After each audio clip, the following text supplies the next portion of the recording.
I want to ask you a question about strategy and organizational strategy and how design thinking applies to that. And in healthcare, in the back room, we cook up big ideas. And there's a couple floating around right now, accountable care organizations. In the last week in this state, there's been about 6 conferences on accountable care organizations and medical home. And so these were not thought up with a design thinking approach.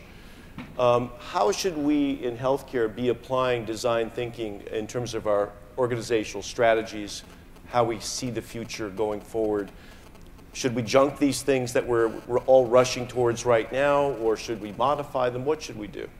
You have a concept, right? And so you have what medical home, for example. How is that going to be instantiated?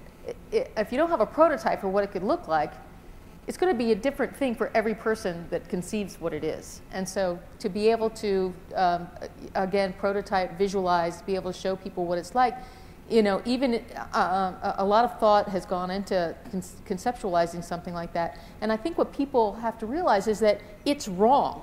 It is going to be fundamentally wrong. And to make it right, you need to have users work with it and change it over time, because you can't get it right the first time. So I would add, I come at the world from a brand perspective. When I think about design thinking, to me it's really about user centricity. And so if I combine like a real focus on customer needs with how I think about the world from a brand perspective, I think there's a naming problem.